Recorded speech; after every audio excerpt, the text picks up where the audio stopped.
Hi friends, very good morning. ಇವತ್ತು ಕೂಡ ಜ್ಯೋತಿಷ್ಶಾಸ್ತ್ರದ ವಿಷಯದ ಮೇಲೆ ಒಂದು ಜಾತಕ ವಿಶ್ಲೇಷಣೆ ಮಾಡೋಣ.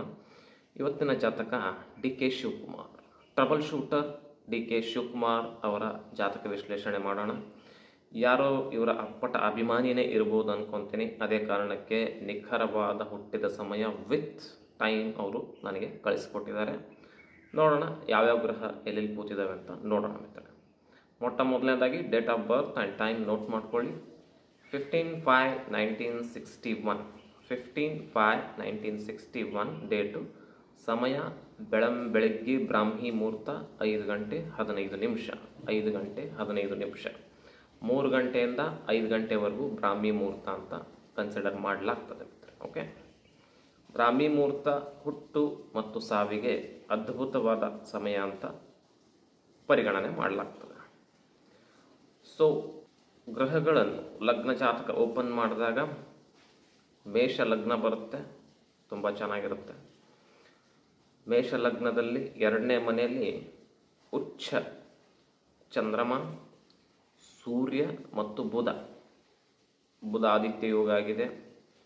ಕುಟುಂಬ ಮತ್ತು ಬ್ಯಾಂಕ್ ಸೇವಿಂಗ್ಸ್, ದುಡ್ಡು, ಧನಕ್ಕೆ ಸಂಬಂಧಪಟ್ಟ ಮನೆಗಳಲ್ಲಿ 2ನೇ ಮನೆ ಕೂಡ ಒಂದು. ಅದರಲ್ಲಿ ಉಚ್ಚ ಚಂದ್ರಮ ಇದ್ದಾನೆ. ಉಚ್ಚ ಚಂದ್ರಮ, ಉಚ್ಚ ಶುಕ್ರ 2ನೇ ಮನೆಯಲ್ಲಿ ಅಥವಾ 11ನೇ ಮನೆಯಲ್ಲಿ, ಉಚ್ಚ ಗುರು 2ನೇ ಮನೆ ಅಥವಾ 11ನೇ ಮನೆಯಲ್ಲಿ ಅಪಾರವಾದ ಧನ ಸಂಪತ್ತನ್ನು ಕೊಡ್ತವೆ ಮಿತ್ರ. ಗಾಲಿ ಜನಾರ್ದನ್ ರೆಡ್ಡಿ ಅವ್ರ ಜಾತಕದಲ್ಲೂ ಕೂಡ 11/5ರಲ್ಲಿ ಗುರು ಶುಕ್ರ ಈ ಥರ ಬರೋದನ್ನು ನೀವು ನೋಡ್ಬೋದು. 4ನೇ ಮನೆಯಲ್ಲಿ ನೀಚ ಮಂಗಳ ಇದ್ದಾನೆ. ನೀಚ ಮಂಗಳನ ಲಾರ್ಡ್, ನೀಚ ಮಂಗಳ ಎಲ್ಲಾಗ್ತಾನೆ? ಕರ್ಕ ರಾಶಿಯಲ್ಲಿ. ಕರ್ಕ ರಾಶಿಯ ಒಡೆಯ ಯಾರು? ಚಂದ್ರಮ ಉಚ್ಚ ಇದ್ದಾನೆ. ಸೊ ಟಾಪ್ ಮೋಸ್ಟ್ ನೀಚಭಂಗ ರಾಜಯೋಗ ಅಂತ ಅನ್ಬೋದು. ನೀಚಭಂಗ ರಾಜಯೋಗದಲ್ಲಿ ನಿಮಗೆ ಜ್ಯೋತಿಷ್ಶಾಸ್ತ್ರದಲ್ಲಿ 2-3 ವಿಧಗಳು ಹೇಳ್ತಾರೆ. ಒಂದು, ಯಾವ ಮನೆಯಲ್ಲಿದೆ ಆ ಮನೆಯ ಸ್ವಾಮಿ ಸ್ವಂತ ಮನೆಯಲ್ಲಿ ಇರಬೇಕು, ಇದು ಒಂದು. ಯಾವ ಮನೆಯಲ್ಲಿದೆ ಆ ಮನೆಯ ಸ್ವಾಮಿ ಚಂದ್ರನ ಲಗ್ನದಲ್ಲಿದ್ದರೆ ಅದು 2. ಇನ್ನೊಂದು, ಯಾವ ಮನೆಯ ಸ್ವಾಮಿ ಆ ಮನೆಯ ಸ್ವಾಮಿನೂ ಉಚ್ಚ ಇದ್ದರೆ ಅದು ನೀಚಭಂಗ ರಾಜಯೋಗ. ಬಟ್ ಟಾಪ್ ಮೋಸ್ಟ್ ಅಂದರೆ ಇದೆ. ಆ್ಯಕ್ಚುಲಿ ನಂಬರ್ 1ನಲ್ಲಿ ಬರೋದು ಇದೆ. ಯಾವ ಮನೆಯಲ್ಲಿ ಗ್ರಹ ನೀಚ ಆಗಿರುತ್ತೆ ಆ ಮನೆಯ ಸ್ವಾಮಿ ಉಚ್ಚ ಆಗಿರಬೇಕು, ಇದು ಟಾಪ್ ಮೋಸ್ಟ್ ಇದರಲ್ಲಿ ಬರ್ತದೆ. 4ನೇ ಮನೆಯಲ್ಲಿ ಮಂಗಳ ನೀಚ ಆದಾಗ he has to take care of his heart. ನೆನ್ಪಿಟ್ಕೊಳ್ಳಿ, ಮಂಗಳ ರಕ್ತಕಾರಕ, ರಕ್ತಕ್ಕೆ ಕಾರಕ. ಮಂಗಳ 4ನೇ ಮನೆ ಹೃದಯಕ್ಕೆ ಕಾರಕ. 4ನೇ ಮನೆ ಚಂದ್ರಮನ್ ಬರುತ್ತೆ, ಅದು ಕೂಡ ಹೃದಯಕ್ಕೆ ಕಾರಕ. ಸೊ ಹಿಂಗಾಗಿ ನೀಚ ಮಂಗಳ ಅಲ್ಲಿದ್ದಾಗ he has to take care of his heart ಅಂತ ಅರ್ಥ. ಓಕೆ, ಸೊ ಹೃದಯಕ್ಕೆ ಸಂಬಂಧಪಟ್ಟ, ರಕ್ತಕ್ಕೆ ಸಂಬಂಧಪಟ್ಟ ವಿಕಾರಗಳು ಬರುವಂಥ ಚಾನ್ಸಸ್ ಇರ್ತದೆ. ಸೊ ಹಿಂಗಾಗಿ healthy food style, healthy life style ಬಹಳ ಅವಶ್ಯಕತೆ. ನೀಚ ಮಂಗಳ, ಓನ್ಲಿ ನೀಚ ಮಂಗಳ ಇದ್ದು ಚಂದ್ರಮ ಮತ್ತು ಬೇರೆ ಕಡೆ ಎಲ್ಲಾದರೂ ಇದ್ದರೆ ಇವರಿಗೆ ರಿಯಲ್ ಎಸ್ಟೇಟಲ್ಲಿ ಲಾಸ್ ಆಗುತ್ತೆ ಮಿತ್ರ. ಬಟ್ ಇಲ್ಲಿ ನೀಚಭಂಗ ರಾಜಯೋಗ ಆಗಿ ಚಂದ್ರಮ ಉಚ್ಚನಾಗಿ ಧನಕ್ಕೆ ಸಂಬಂಧಪಟ್ಟ ಮನೆಯಲ್ಲಿ ಕೂತಿರೋದ್ರಿಂದ ಲೈಫಲ್ಲಿ ರಿಯಲ್ ಎಸ್ಟೇಟಲ್ಲಿ ದುಡ್ಡು ಖಂಡಿತವಾಗಿ ಇವ್ರು ಮಾಡ್ಕೊಂಡಿರ್ತಾರೆ. 5ನೇ ಮನೆಯಲ್ಲಿ ರಾಹು ಬಂದಾಗ ಈ ವ್ಯಕ್ತಿಯ ಮಕ್ಕಳು ತುಂಬ ಇಂಟೆಲಿಜೆಂಟ್, ಶಾರ್ಪ್ ಮತ್ತು ಒಂದು ಅದ್ಭುತವಾದ ಇಂಟಲೆಕ್ಚುವಲ್ ಹೊಂದಿರುವಂಥ ಚಾನ್ಸಸ್ ಇರುತ್ತೆ. ಎಸ್ಪೆಷಲಿ ಸೂರ್ಯ ಚೆನ್ನಾಗಿ ಕೂತ್ಕೊಂಡ್ರೆ. ಸೂರ್ಯನೂ ಇವ್ರದ್ದು 2ನೇ ಮನೆಯಲ್ಲಿ ಕೂತ್ಕೊಂಡಿದ್ದಾನೆ, ಸೊ ನೋ ಪ್ರಾಬ್ಲಮ್. ಹೀಗಾಗಿ ಈ ವ್ಯಕ್ತಿಯ ಮಕ್ಕಳು ಮತ್ತು ಇವರ ಸ್ವತಃ ಬುದ್ಧಿಯೂ ಕೂಡ ತೀಕ್ಷ್ಣ ಇರುತ್ತೆ ಮತ್ತು ಇವರ ಮಕ್ಕಳ ಬುದ್ಧಿಯೂ ಕೂಡ ತೀಕ್ಷ್ಣ ಮತ್ತು ಬುದ್ಧಿವಂತರಾಗುವಂಥ ಚಾನ್ಸಸ್ ದಟ್ಟವಾಗಿರುತ್ತೆ. 10ನೇ ಮನೆಯಲ್ಲಿ ನೀಚ ಗುರು ಜೊತೆಗೆ ಸ್ವಂತ ಮನೆಯಲ್ಲಿ ಕೂತಿರುವಂಥ ಶನಿ ಇದ್ದಾನೆ. ಗುರು ನೀಚ ಆದಾಗ ಅವನು ಶನಿ ಜೊತೆ ಕೂತ್ಕೊಂಡಾಗ ಎಜುಕೇಷನ್ನಲ್ಲಿ ಆಬ್ಸ್ಟಕಲ್ ತರುತ್ತೆ. ಸಬ್ಜೆಕ್ಟ್ಸ್ ಬ್ಯಾಕ್ ಆದರೂ ಆಗ್ಬೋದು ಅಥವಾ ಎಜುಕೇಷನ್ ಕಟ್ ಆದರೂ ಆಗ್ಬೋದು, ಎಜುಕೇಷನ್ಗೆ ಇಂಟ್ರೆಸ್ಟ್ ಆದರೂ ಇರದೇ ಇರುವುದು, ಈ ಥರದ್ದೇ ನಿಮಗೆ ನೋಡ್ಲಿಕ್ಕೆ ಸಿಗ್ತದೆ. 11ನೇ ಮನೆಯಲ್ಲಿ ಕೇತು ಇದ್ದಾನೆ. 11ನೇ ಮನೆಯಲ್ಲಿ ಲಾಭಸ್ಥಾನ. ಒಂದು ವಿಶೇಷವಾದ ರಾಜಯೋಗ ನಾನು ನಿಮ್ಗೆ ಹೇಳ್ತೀನಿ. ರಾಹು ಕೇತು ಯಾವ ಮನೆಯಲ್ಲಿ ಕೂತ್ಕೊಂಡಿರ್ತಾರೆ ಆ ಮನೆಯ ಸ್ವಾಮಿಗಳು ಕೇಂದ್ರದಲ್ಲಿ ಬಂದರೆ ಇದು ಅದ್ಭುತವಾದ ರಾಜಯೋಗದಲ್ಲಿ ಕನ್ಸಿಡರ್ ಮಾಡಬೇಕು ಮಿತ್ರ. ಇಲ್ಲಿ 5ನೇ ಮನೆಯ ಸ್ವಾಮಿ ಸೂರ್ಯ ಇದ್ದಾನೆ. ಸೂರ್ಯ 2ನೇ ಮನೆಯಲ್ಲಿದ್ದಾನೆ.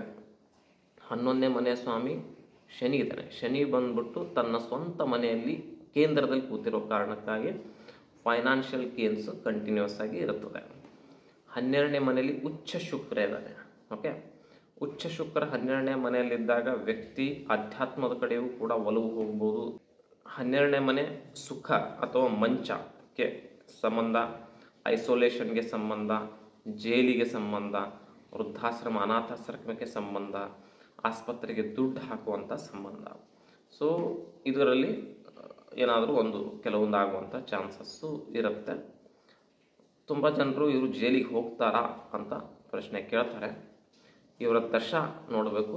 ಯಾವಾಗ 12ನೇ ಮನೆ ಆ್ಯಕ್ಟಿವೇಶನ್ಗೆ ಬರುತ್ತೆ ಆಗ ಜೈಲಿಗೆ ಹೋಗುವಂಥ ಚಾನ್ಸಸ್ ಇರುತ್ತೆ. ಅದು ಒಂದಿನ ಆದರೂ ಆಗ್ಬೋದು, 10 ವರ್ಷ ಆಗ್ಬೋದು, 1 ವರ್ಷ ಆಗ್ಬೋದು, ಅಥವಾ 1 ಗಂಟೆ ಆದರೂ ಆಗ್ಬೋದು ಮಿತ್ರ.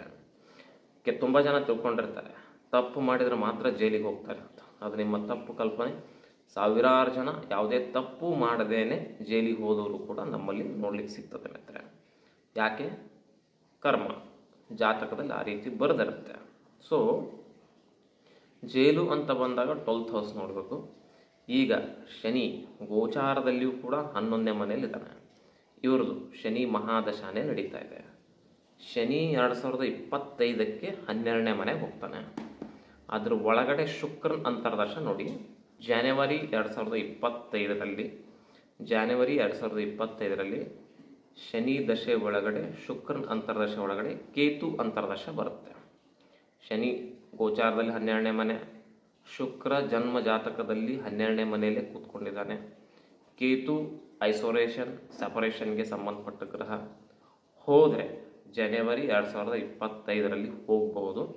ಅಕಸ್ಮಾತ್ ಜೈಲಿಗೆ ಹೋಗಲಿಲ್ಲ ಅಂದರೆ ದುಡ್ಡು ಆಸ್ಪತ್ರೆಗೆ ಹೋಗುತ್ತೆ ಮಿತ್ರ. ಅಡ್ಮಿಟ್ ಆದರೆ ಆಗ್ಬೋದು, ಏನಾದರೂ ಹೆಲ್ತ್ ರಿಲೇಟೆಡ್ ಇಶ್ಯೂಸ್ ಆದರೂ ಬರ್ಬೋದು. ಒಟ್ಟಿನಲ್ಲಿ ಡಾಕ್ಟ್ರು ಮತ್ತು ಆಸ್ಪತ್ರೆಗೆ ದುಡ್ಡು ಕೊಟ್ಟು ಬರಬೇಕು. ಅಥವಾ ಇಲ್ಲಪ್ಪ ನನಗೆ ತುಂಬ ಸ್ಟ್ರೆಸ್ ಆಗಿದೆ, ನಾನು ಒಂದಿಷ್ಟು ದಿನ ಐಸೋಲೇಷನ್ಗೆ ಹೋಗ್ತೀನಿ, ಧ್ಯಾನ ಕೇಂದ್ರಕ್ಕೆ ಹೋಗ್ತೀನಿ, ನನಗೆ ಯಾರೂ ಮಾತನಾಡಿಸ್ಬೇಡ್ರಿ, ಯಾರೂ ಭೇಟಿ ಆಗಬೇಡಿ, ನಾನೊಂದು ಸ್ವಲ್ಪ ಏಕಾಂತದಲ್ಲಿ ಸಮಯ ಕಳಿಬೇಕು ಅಂಥೇಳಿ ಎಲ್ಲ ಜಂಜಾಟು, ಎಲ್ಲ ವಿಷಯಗಳಿಂದ, ಎಲ್ಲ ಸಂಬಂಧಗಳಿಂದ ದೂರ ಆಗಿಬಿಟ್ಟು ಕೆಲವು ದಿನಗಳವರೆಗೂ ಯೋಗ, ಧ್ಯಾನ ಅಥವಾ ಒಂದು ಆಸ್ಪತ್ರೆಯಲ್ಲಿ ಆಯುರ್ವೇದಿಕ್ ರಿಲೇಟೆಡ್ ಆಸ್ಪತ್ರೆಯಲ್ಲಿ ಹೋಗಿ ಅಡ್ಮಿಟ್ ಆಗ್ಬೋದು. ಇದನ್ನು ಕೂಡ ಆಗ್ಬೋದು. ಜೈಲಿಗೆ ಹೋಗಬೇಕು ಅಂತ ಏನಿರಲ್ಲ. ಕೆಲವು ಸರಿ ಹಿಂಗೂ ಆಗುತ್ತೆ, ಐಸೋಲೇಷನ್ ಹೋಗುವಂಥ ಚಾನ್ಸಸ್ ಕೂಡ ದಟ್ಟವಾಗಿರುತ್ತೆ ಮಿತ್ರ. ಸೊ ಕೆ ಅವರ ಜಾತಕ.